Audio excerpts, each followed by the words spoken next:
3 जुलाई पुण्यतिथि। विरक्त संत स्वामी राम सुखदास जी। धर्म प्राण भारत में एक से बढ़कर एक विरक्त संत एवं महात्माओं ने जन्म लिया है। ऐसे ही संतों में शिरोमणि थे परम वितरागी स्वामी राम सुखदेव जी महाराज। स्वामी जी के जन्म आदि की ठीक तिथि एवं स्थान का प्राय पता नहीं लगता, क्योंकि इस बारे में उन्होंने पूछने पर भी कभी चर्चा नहीं की। फिर भी जिला बीकानेर राजस्थान के किसी गांव में उनका जन्म 1902 में हुआ था, ऐसा कहा जाता है। उनके बचपन का नाम क्या था यह भी लोगों को नहीं पता, पर इतना सत्य है कि बाल्यावस्था से ही साधु संतों के साथ बैठने में उन्हें बहुत सुख मिलता था। जिस अवस्था में अन्य बच्चे खेल कूद और खाने पीने में लगे रहते थे, उस समय वे एकांत में बैठकर साधना करना पसंद करते थे। बीकानेर में ही उनका संपर्क श्री गंभीर चंद दुजारी से हुआ। दुजारी भी भाई हनुमान प्रसाद पोद्दार एवं सेठ जय दयाल गोयंदका के आध्यात्मिक विचारों से बहुत प्रभावित थे। इस प्रकार राम सुखदास जी भी इन महानुभावों के संपर्क में आ गए। जब इन महानुभावों ने गोरखपुर में गीता प्रेस की स्थापना की, तो राम सुखदास जी भी उनके साथ इस काम में लग गए।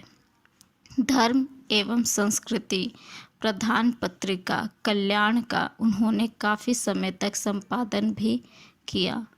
उनके इस प्रयास से कल्याण के विश्व भर के धर्म प्रेमियों में अपना स्थान बना लिया। इस दौरान स्वामी राम सुखदास जी ने अपने आध्यात्मिक ग्रंथों की रचना भी की।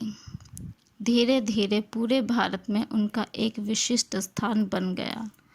आगे चलकर भक्तों के आग्रह पर स्वामी जी ने पूरे देश का भ्रमण कर गीता पर प्रवचन देने प्रारंभ किए।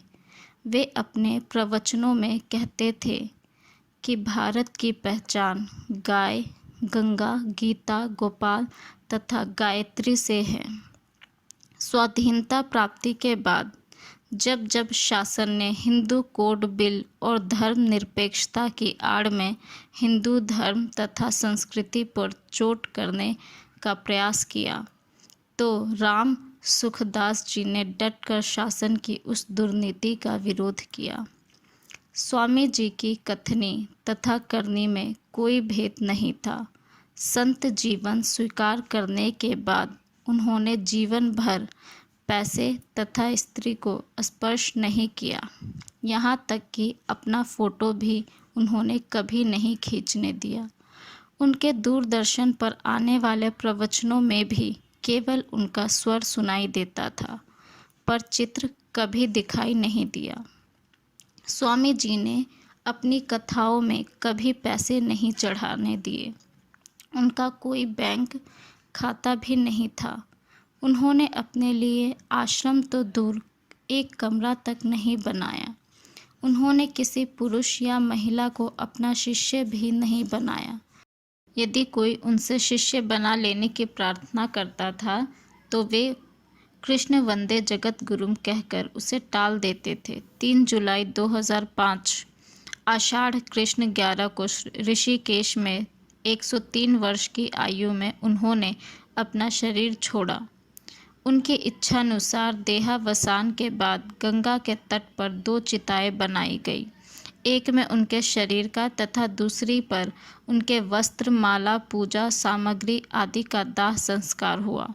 इस प्रकार परमवीत रागी संत राम सुखदास जी ने देहांत के बाद भी अपना कोई चिन्ह शेष नहीं छोड़ा, जिससे कोई उनका स्मारक न बना सके।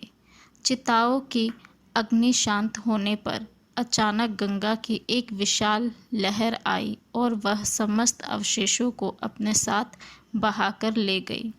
इस प्रकार माँ गंगा ने अपने प्रेमी पुत्र को बाहों में समेट लिया।